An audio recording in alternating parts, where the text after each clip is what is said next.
Introduction to macroeconomics we started, and in this we are going to do the unit 1, national income and related aggregates. So what is national income? So talking about national income, where does it come from? It comes from the production process. And who is involved in the production process? It's a labor and technology. That's what we are just going to do. Just go through. I want you to know what is the production process. All right. So here we go. So nature of production. See, when you're talking about the production process, it is organization of labor and technology. That is the production process. And what do we produce? Production for what? Production can be again looked from two angles. One is for self-consumption, production for self-consumption, and production for exchange. Then who are the categories of producers? We can take them as households, government, firms. Now when you take households, you can also take household profit institutions that are serving households and the non-profit institutions that are serving household. Profit institutions are like firms in which they are making profits by the corporate sector, and we also have what is known as that is corporate sector, and we also have unincorporated enterprises, then which in a developing countries there are many. Now talking about government, we have the corporates which are there for profit motive, and quasi corporate, they are like corporate enterprises, but their aim is not just profit but welfare motive. So especially when we take our departmental enterprises, and we also have our non-departmental enterprises further. So anyways, we come to national income accounts. What are they? So economics has undergone a lot of change, and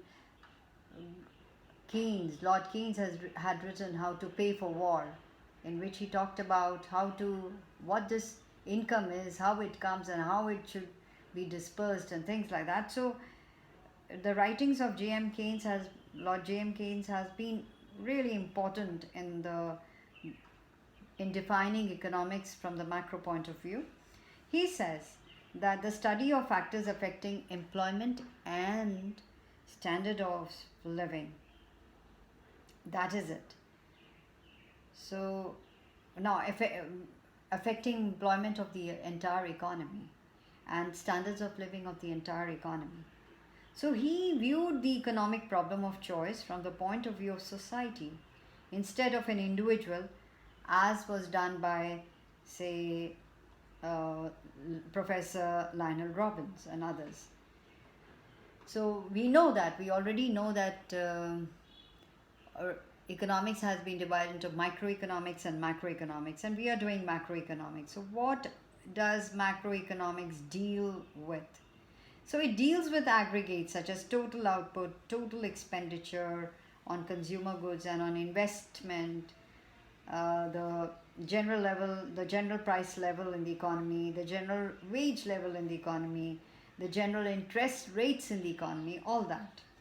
And how important thing is that how these aggregates affect one another and act on the economic system as a whole.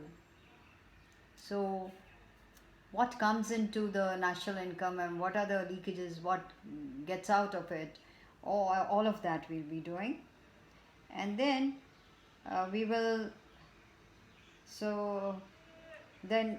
what happens with this, that politically macroeconomics has become an important tool in the hands of the politicians and economists to frame out policies for effective management of the country, so to speak. So, and today we are a consumerist world. We've come into this world of influence of materialism, and we want, each and every individual wants to get more and more wealth, and so that we can satisfy a maximum number of wants. In the same way, the prosperity of the nation depends on a good national income figure. So that's what it is. And not only that, today it's not just that, it is also what is known as green GNP, which when we talk about welfare along with sustainability, that is also there. So national income, there is this very sweet definition that I was really fond of, always fond of, and I always quote is, it is by Paul Studinsky, that national income is an expression in monetary terms of the current achievements of the national economy. So what does it say? It's it is that it is a number, it is a figure, it's a monetary figure that tells you about the performance of the economy and current in the current year.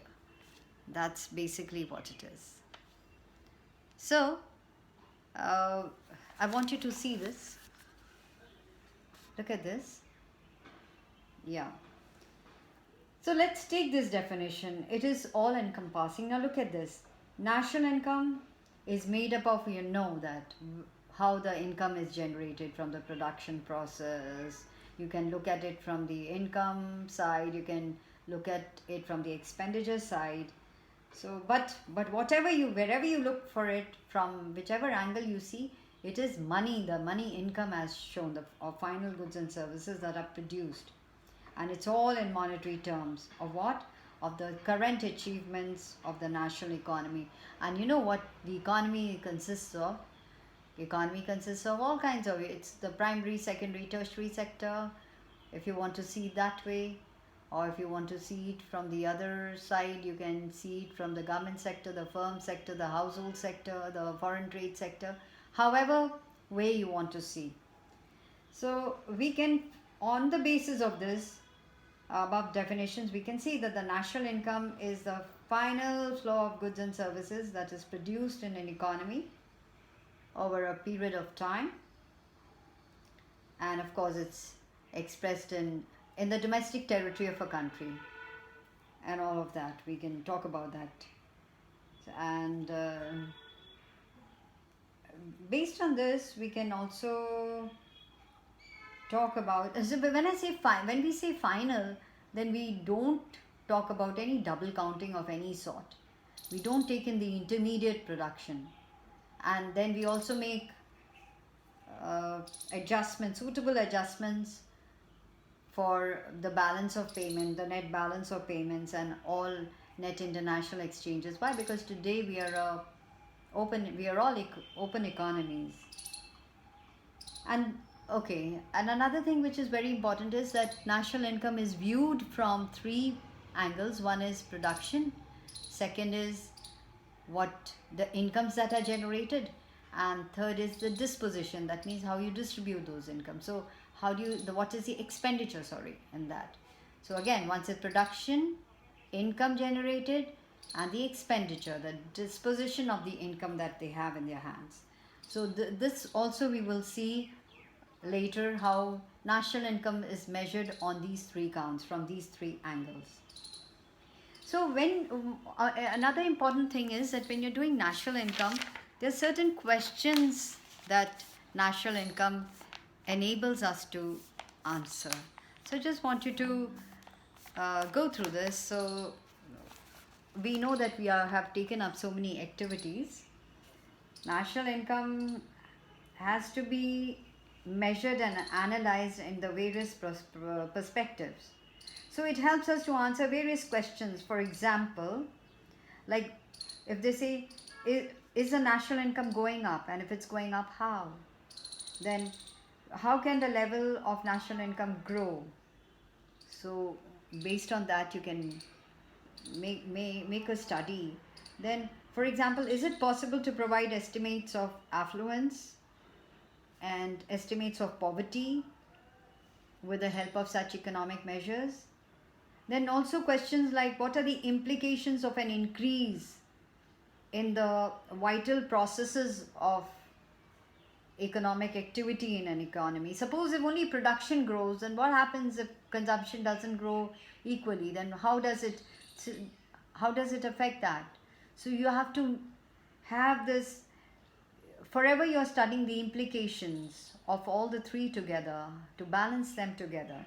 And how can the three vital processes of production or the volume of production, how do we balance them? If it is why should it be increased, and if it's increased, do the consumers have enough to spend? All of that has to be seen. And then we also see how do we measure the national product originating from different economic activities. So we can broadly divide it into primary, secondary and tertiary sector and see what is good for the country. And then some questions like this can be easily answered if you have the national income aggregates and the national income accounting, which is done systematically and coherently, logically. So if we can see that what is so in today's modern era, every country maintains statistics of national income, and they are known as national income accounts or NAS. So they are no more the measurements of production, consumption and accumulation of wealth arranged in such a way as to emphasize the distinction between the decisions of people concerned with the production of goods and services and on the consumption or accumulation of what has been produced. So it's not just that. So what do? They represent the money value of the total final output produced in the various sectors of the economy, and this we will discuss in the subsequent chapters. So they are much more than that. They are mirror to where the country stands. So this is what we will be doing, and in our next class.